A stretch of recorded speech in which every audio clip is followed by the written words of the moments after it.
साथियों, मैं हूं सूरज और स्वागत करता हूं फिर से एक नए वीडियो में। तो आज की इस वीडियो में हम देखेंगे भारत देश के राष्ट्रीय प्रतीक चिन्ह। तो चलिए वीडियो को शुरू करते हैं। वीडियो को शुरू करने से पहले हम कहना चाहेंगे कि वीडियो में नए हैं तो वीडियो को लाइक करके चैनल को सब्सक्राइब करके हमें सपोर्ट करें। तो चलिए हम शुरू करते हैं पहले प्रश्न से। हमारा पहला प्रश्न है, भारत देश के राष्ट्रीय ध्वज की लंबाई और चौड़ाई का अनुपात क्या है? हमारा सही उत्तर होगा ऑप्शन नंबर बी 3:2। तो चलिए नेक्स्ट पॉइंट देखते हैं। कुछ इम्पोर्टेंट पॉइंट है। भारतीय राष्ट्रीय ध्वज की लंबाई और चौड़ाई का अनुपात 3:2 है। भारत के राष्ट्रीय ध्वज जिसे तिरंगा भी कहते हैं, 3 रंग के क्षैतिज पट्टियों के बीच नीले रंग का एक चक्र सुशोभित ध्वज है।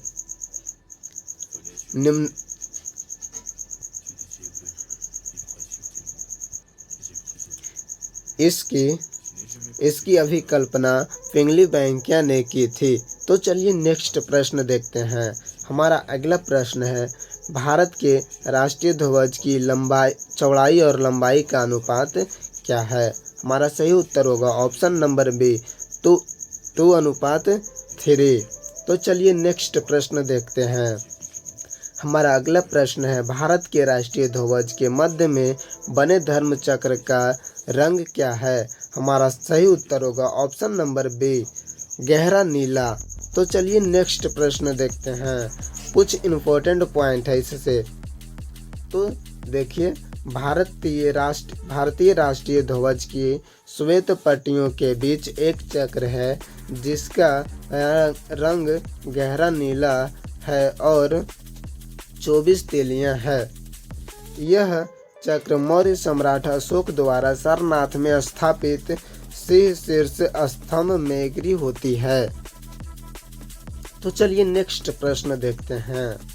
हमारा अगला प्रश्न है, भारत के राष्ट्रीय गान के रचयिता हैं? हमारा सही उत्तर होगा option number B Rabindranath Tagore ने।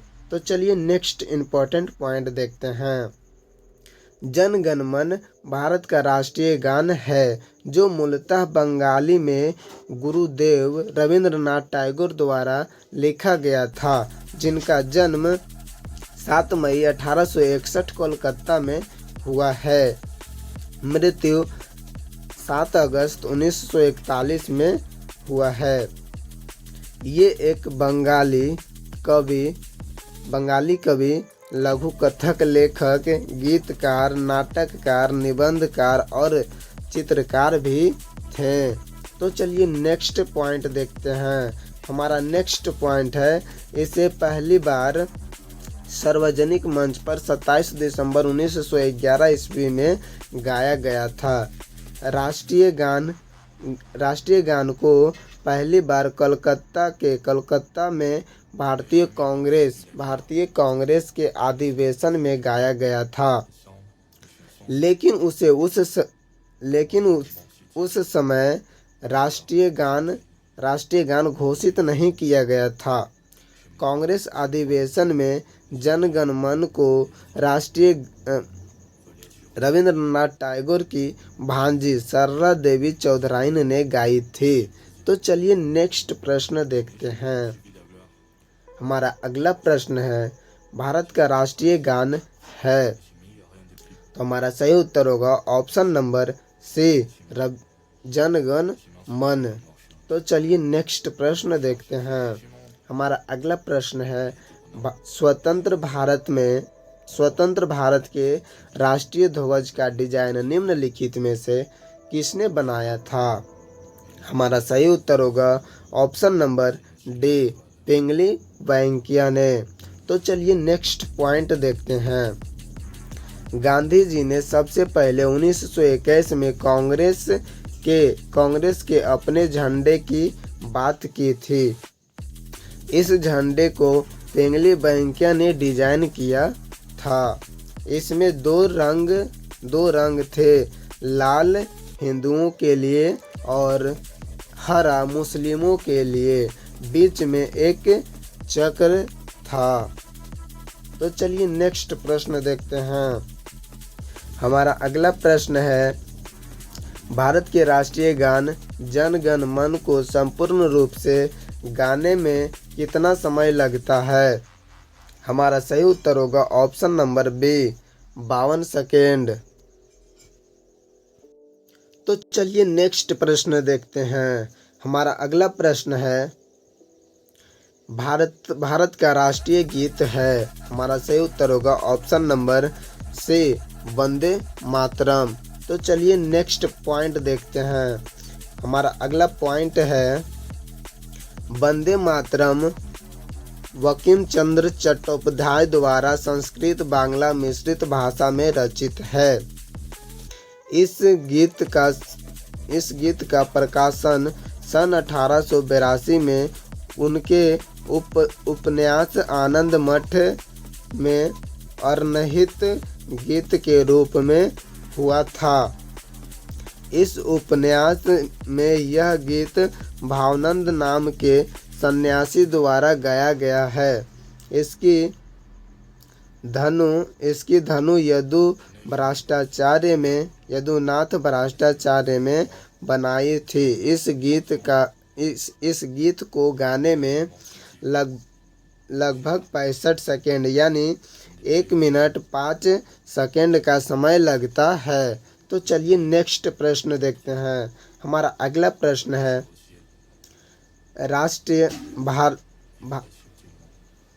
राष्ट्रीय गान जन गण मन सर्वप्रथम कब और कहाँ गाया गया था?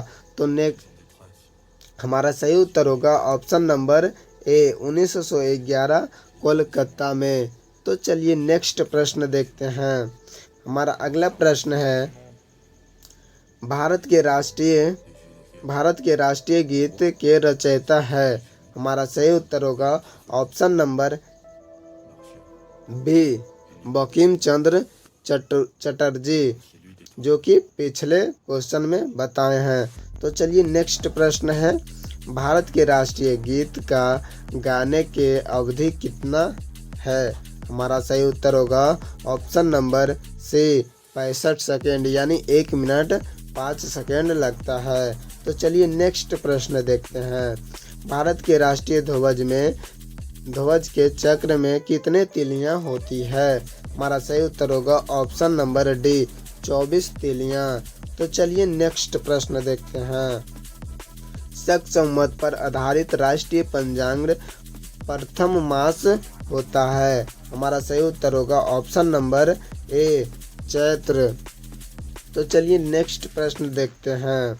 हमारा अगला प्रश्न है, भारत के राष्ट्रीय संवत के रूप में किस संवत को मान्यता प्रदान की गई है? हमारा सही उत्तर होगा ऑप्शन नंबर बी, शक संवत को। तो चलिए नेक्स्ट प्रश्न देखते हैं। हमारा अगला प्रश्न है, भारत का राज्य चिन्ह अशोक महान द्वारा सारनाथ में स्थापित सी स्तंभ से लिया गया है। इस राज्य चिन्ह के मूल स्तंभ में कितने सी है? हमारा सही उत्तर होगा ऑप्शन नंबर सी, 4। तो चलिए नेक्स्ट प्रश्न देखते हैं। हमारा अगला प्रश्न है, भारत के राष्ट्रीय प्रतीक चिन्ह में कितने शेर दिखाई देते हैं? हमारा सही उत्तर होगा ऑप्शन नंबर सी, 3 शेर दिखाई देते हैं। तो चलिए नेक्स्ट प्रश्न देखते हैं। भारत के राष्ट्रीय प्रतीक में निम्नलिखित में से कौन सा पशु दृष्टिगत नहीं है? हमारा सही उत्तर होगा ऑप्शन नंबर डी, हिरन नहीं दिखाई देते हैं। तो चलिए नेक्स्ट प्रश्न देखते हैं। हमारा अगला प्रश्न है, सारनाथ स्थित राष्ट्रीय स्तंभ का कौन सा भाग राष्ट्रीय प्रतीक के रूप में लिया गया है? हमारा सही उत्तर होगा ऑप्शन नंबर ए, शीर्ष भाग लिया गया है। तो चलिए नेक्स्ट प्रश्न देखते हैं। हमारा अगला प्रश्न है, निम्न में भारत का राष्ट्रीय पशु है? हमारा सही उत्तर होगा ऑप्शन नंबर सी, बाघ। तो चलिए नेक्स्ट प्रश्न देखते हैं।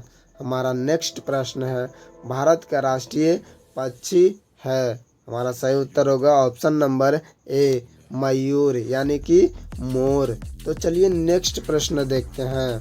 हमारा अगला प्रश्न है, निम्न में बाघ से पूर्व भारत का राष्ट्रीय पशु था। हमारा सही उत्तर होगा शेर यानी कि शेर था बाघ से पहले राष्ट्रीय पशु। तो चलिए नेक्स्ट प्रश्न देखते हैं। हमारा अगला प्रश्न है, आकाशवाणी और दूरदर्शन के दैनिक कार्यक्रमों की शुरुआत किस से होती है। हमारा सही उत्तर होगा ऑप्शन नंबर बी, राष्ट्रीय गीत से। तो चलिए नेक्स्ट प्रश्न देखते हैं। हमारा अगला प्रश्न है, भारत का राष्ट्रीय गीत वंदे मातरम किस ग्रंथ से संकलित है। हमारा सही उत्तर होगा ऑप्शन नंबर बी, कठोप उपनिषद से। तो चलिए नेक्स्ट प्रश्न देखते हैं। हमारा अगला प्रश्न है, भारत का राष्ट्रीय गीत वंदे मातरम सर्वप्रथम गाया गया था। हमारा सही उत्तर होगा ऑप्शन नंबर बी, 1896 ईस्वी में। हमारा नेक्स्ट प्रश्न है, शक संवत पर आधारित राष्ट्रीय पंचांग का अंतिम मास होता है। हमारा सही उत्तर होगा ऑप्शन नंबर डी, फागुन। तो चलिए आज का लास्ट सवाल है, निम्न में भारत का राष्ट्रीय आदर्श वाक्य है। हमारा सही उत्तर होगा ऑप्शन नंबर ए, सत्यमेव जयते। तो वीडियो पसंद आए तो वीडियो को लाइक और चैनल को सब्सक्राइब करके हमें सपोर्ट करें। तो चलिए आज के लिए इतना ही, आगे मिलते हैं नेक्स्ट वीडियो में। तब तक के लिए जय हिंद, जय भारत।